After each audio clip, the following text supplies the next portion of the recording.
Example 1.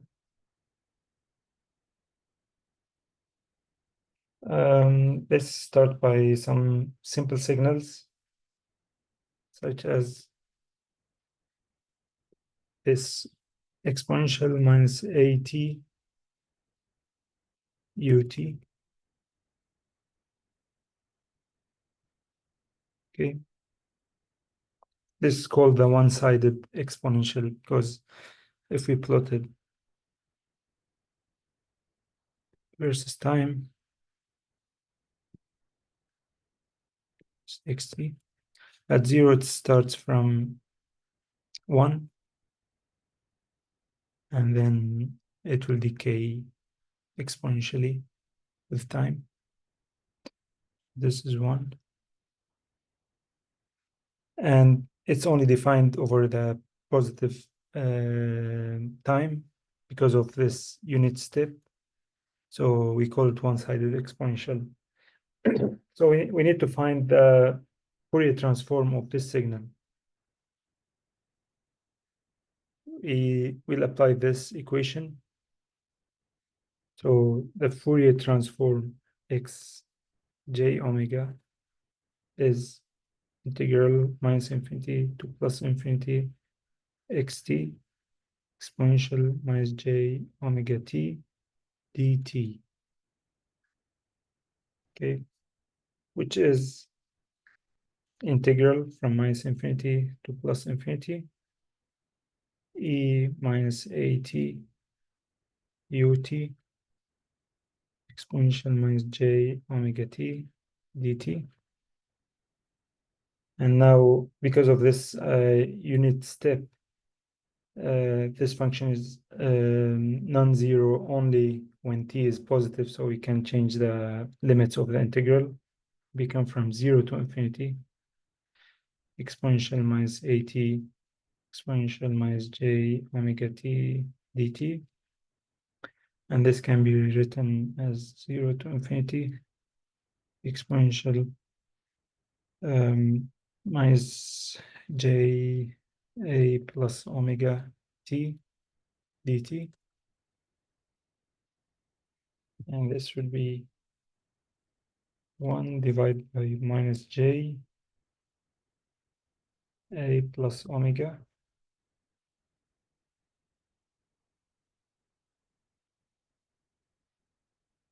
j a plus omega t when t is from 0 to infinity. If you remember in the main lectures, you have seen similar function or similar signal, but without this ut. And when you do this operation, you will end up with infinity, and then you had to do some tricks to find the Fourier transform of the signal. But here, since we have this ut, which makes the signal a one-sided exponential, then we can proceed using this procedure to find the Fourier transform of the signal. Because here at infinity, this will be 0. So we'll have 0 minus, and then at 0, this will be 1 minus 1 divided minus j a plus omega.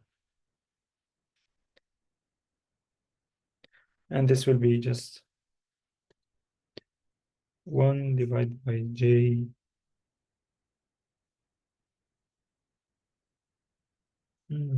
I think I've made a mistake here.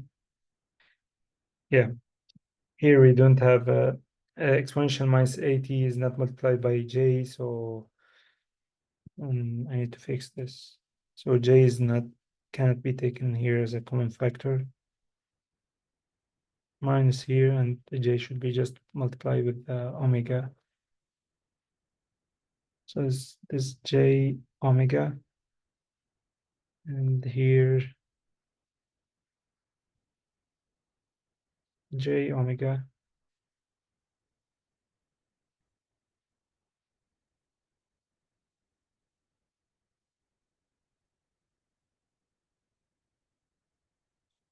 J omega, and finally here as well. Right. Minus a plus j omega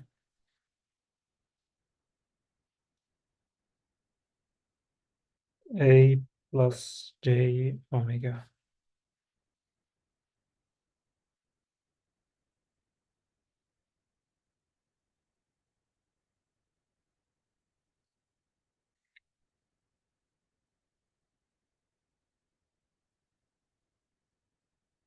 Okay, we can find the magnitude of this complex number or of this Fourier transform and phase just to have a look at it in frequency domain if we want to plot it. So the magnitude of x j omega is 1 divided by square root a squared plus omega squared. And if we plot this in the frequency domain, it will look like this. So this is the magnitude of xj omega. It will look like this.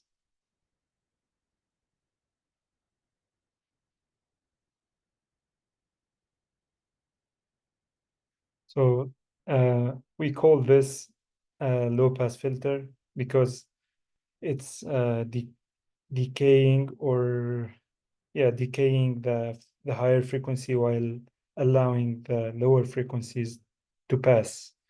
If we look at this as if we look at this xt as an impulse response of a system, then we call the system a low pass filter because it's allowing the low frequencies to pass while decaying the magnitude of the higher frequencies. If we look at the phase of this frequency response or frequency transform, this will be the the phase of the signal, which is just the phase of the denominator with a negative sign because it's 1 divided by this. So it will be just negative arctangent omega divided by a.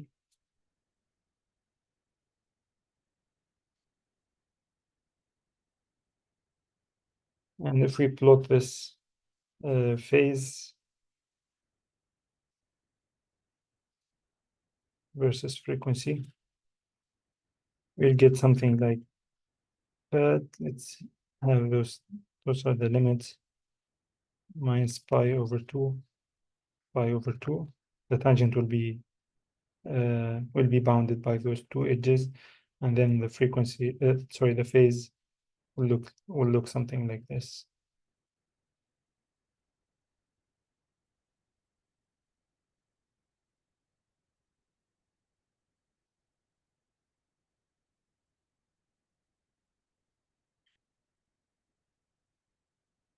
At when omega goes to minus infinity, it's pi over 2, and when omega goes to infinity, to plus infinity, is minus pi over 2 because of this minus here.